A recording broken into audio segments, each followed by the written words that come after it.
Remnant from the Ashes 2 is about to hit. I think I'm going to give it like a week or two to like calm down before I get into it. I really want to play it along with The Expanse. I want to play them both. I'll probably start them both sometime around the start of next month. But someone has been doing like a pre-launch review and playthrough with certain disclosure things, and I hear good things about Remnant 2 and where it's going to land. Now we're going to see what they have to say. Looks mid. Well, we're going to see what they have to say about Remnant 2. I mean, I'm excited about it. I enjoyed Remnant 1, and I hope they change certain things about it, but like, let's get into the details, I guess, right? Legacy gaming. If you've seen our tweets recently, then you know our whole team has been knee-deep in Remnant 2 for about a week now. We honestly can't show anything new quite yet, but we are free to talk about our first impressions of the game. And as gaming creators, one thing we always want to do is help you determine if a game is worth playing. So let's get into it. Keep in mind, based on the footage limitations, some of the content you see is not going to line up with what I'm talking about. So feel free to close your eyes and treat this more like a podcast. Okay, guys, we're using our imagination for some of this. We have to pretend we see what they say. So to start, it's really no secret that we're having an incredible time with Remnant 2, and regardless of if the developers gave us access to the game early or not, we'd still be playing this game top to bottom because Remnant from the Ashes is on some of our top 5 lists. Where you notice the evolution from Remnant 1 to Remnant 2 almost immediately is with the archetypes and the overall class identity. The game, for all intents and purposes, feels more like an adventure RPG, and a lot of that has to do with the way the team has reworked everything that feeds into a character's loadout.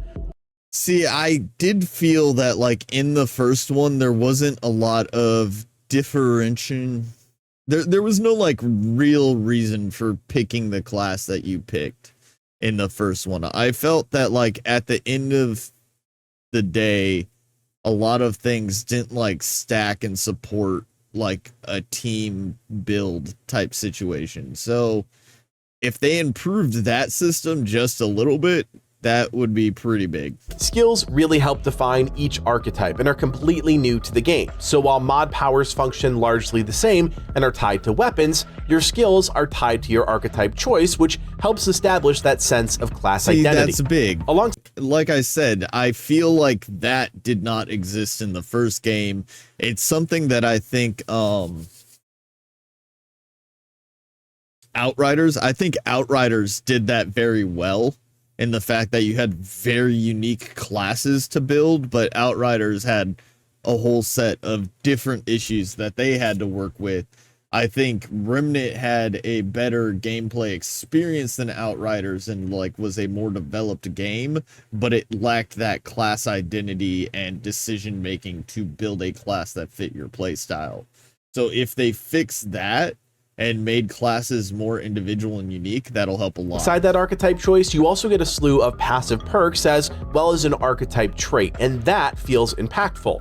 It levels up passively in parallel to normal progression, and then once it reaches level 10, becomes available in the general trait pool, so you can change archetypes around and still have access to one of the things that made the archetype unique. Honestly, it's a brilliant system that just furthers the insane amount of build potential within the game. Most of the things that pipe into the character system are great, but it's not a perfect system, and we have some small nitpicks specifically around the cost of that flexibility. The game touts playing the way you want and offers that up, but you do have to pay for some of those options, and the cost is pretty high, especially starting out. That also impacts your ability to try everything out, because you'll get a new weapon and want to immediately test it, but quickly realize there's not enough scrap in the world to keep up with all the upgrading. It's a limitation that we understand but don't love because it does nothing to elevate the experience. It's simply a burden, and when there is so much elsewhere within the game to offer satisfaction, it's a roadblock that serves, in our opinion, no real purpose. It's that artificial grind to make things more difficult to get, to like push a lot of games have it now, and you have to grind so much to get the materials you need to continue progression. It creates that artificial like choke points for you to spend more time in the game to get where you want to go or develop the things you want to develop. To put a bow on archetypes for now, you also have to consider you can, after a little progression, have 2 equipped, which means you get all of the benefits of one archetype and most of another, which is just insane. This is all completely new to Remnant 2, and the team absolutely nails the execution while also doing something unique that no other game is doing in the process. Livid would kick me if I didn't also mention what Remnant 2 took away from the game, the dependence on armor sets. And while we've talked about that before in other videos, it's a huge deal, and we really understood that completely once we started unlocking mutators. Because you're not worried about set bonuses, which are no longer tied to armor, when you find a new set, you can almost always just slap it on and have fun with it. Mutators take the idea of set bonuses and instead give you the ability to slot specific items on your weapons for those added effects.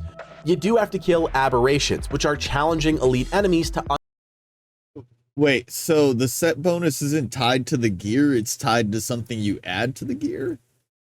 I mean, that's interesting in the way it allows diversity in the build, or it gives you a way to achieve what you're trying to achieve without finding like the perfect gear drops or whatever. So that seems nice. That's cool, right? unlock a mutator, so it takes time, but that armor restriction a lot of Remnant 1 players talked about is gone. I want to pivot and talk about the worlds for a minute. My god, the level design and art direction is just incredible. I walked into Losum for the first time, the Fae side, and was just completely blown away. I mean, that doesn't seem surprising to me with the RNG that you experienced in the first game, where the maps were very, like, not complicated, but like you had the maps layout almost like a maze, and it was very well designed. It looked good with upgrading, you know, systems and being in a newer generation. I can only imagine that very core structure of the game expanding and getting better. So, like, this isn't surprising or news to me. It is good to hear that the levels still feel very, like, pretty and engaging and well developed. Like, we're talking super ornate Anor Londo vibes here. Not only is each world beautifully detailed, but the efforts the team has gone through to make each zone more expansive and feel unique is special. Even at 150 hours spread across our entire team, we've only scratched the surface, and that's saying something. That looks like a swamp. I don't want a swamp. Every game ever, swamps are miserable and terrible. It's just a fact of life. Swamps are never where you want to be. The joys of trying to find that perfect tile set, you know, the ones that hold the clues to new items, is still very much a thing, but the more immersion-breaking concerns from the first game really haven't been a factor.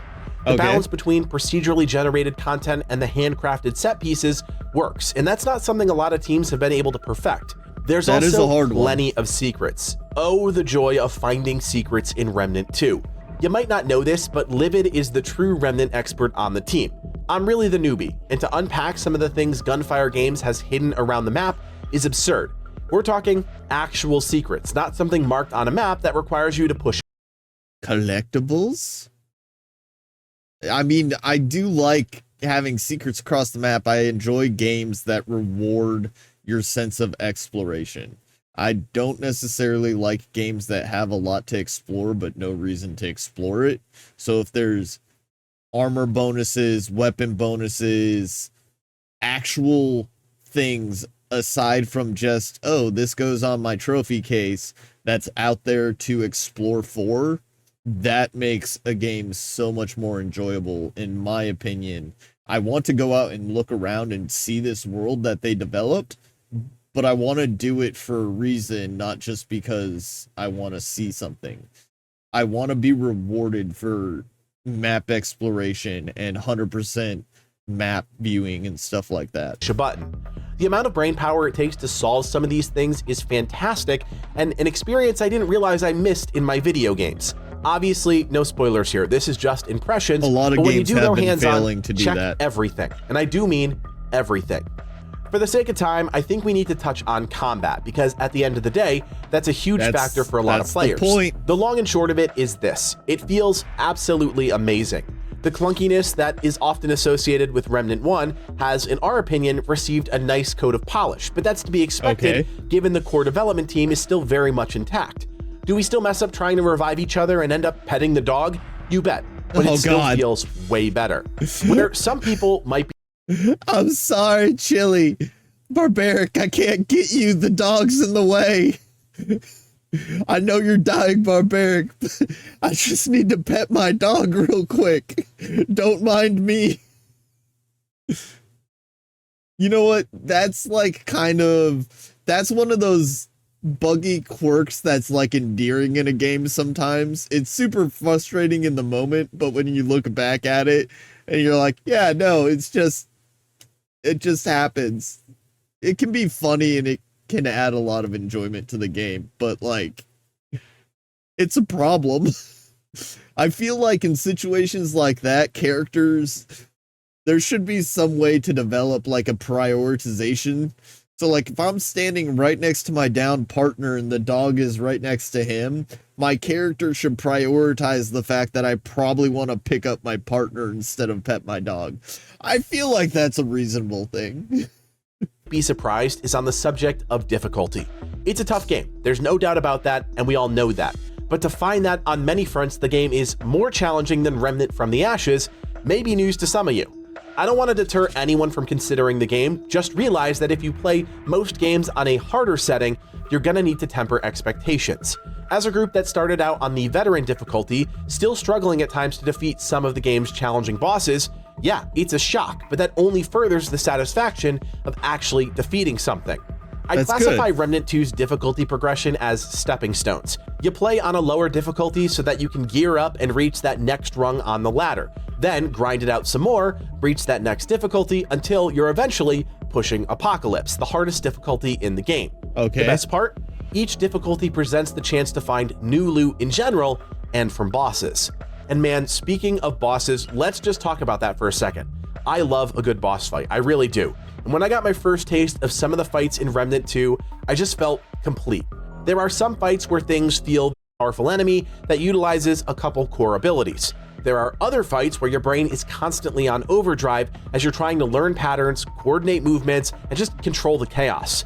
There's one fight in particular, again, no real spoilers, where you have to deal with one enemy on a platform while also watching out for another boss that can shoot a laser beam down a center pathway, instantly killing you. Yeah. It's that sort of dual focus that is rare in a video game and goes to show the level of depth the developers put into some of these fights. Now, the first one had that as well, where it had like divided attentions fights, and some of them were a little janky in the way that like it worked, and it was very difficult at times in the way like dodges worked, and sometimes you just like couldn't do what you needed to do to avoid damage in certain fights. So hopefully, he says the combat system got polished. I hope a lot of that got smoothed out, because I played with people who are better at this style of game than I am, and they would still run into these like hard points where like they would dodge but still roll out of the dodge dead, and it's really hard to like combat that, I guess. And there were certain parts of the first game where it was difficult to avoid certain things, but the divided attention of fights, that did add a certain layer, and it really helps with like team play to be able to like communicate back and forth about what's going on. Getting a bit technical for a second, there was a little noise around the game's performance leading up to launch. I have to tell you guys, 3 of us playing on 3 completely different PC setups, we barely noticed a thing. Sure, we ran into the occasional network issue when trying to co-op, but in terms of stability and frame rate issues, it was silky. The age of online gaming, network issues are, I think, unavoidable. Smooth 99% of the time. We definitely ran into a few bugs along the way, usually tied to the environment, but we were able to report those directly to the team, and more often than not, they were already on a list to be addressed. It's clear the devs tested and tested again, and after the abysmal— Oh my god, that statement is so refreshing. Minimal bugs, high level of testing confidence is something we need so much more of in the gaming world. And I feel like it's turning that way. I think so many games have been slammed for that in the last 5 years or whatever, that it's finally getting to the point where they're stopping and they're like, you know what, we need to test to a degree that gives confidence in the game. Year of base PC ports and just general instability with new releases, it's a breath of fresh air. We'll have much more to talk about in the weeks ahead, including our full review of the game on day one. This was just a taste, but as a team that is absolutely in love with Remnant 2, we want to do our part to support developers that we believe in and truly think this game should be on everyone's radar. As always, friends, if you like our content and you want to support the channel, you know what to do. Hit that thumbs up and consider subscribing. My name is Kodiak, and from everyone here at Legacy Gaming, thanks for watching, and play on. Play on! Look, it looks like a good game around the start of the month. I'm excited about it. Their review leads me to say that, like, they've done the proper testing, so it should run smoothly. It looks good.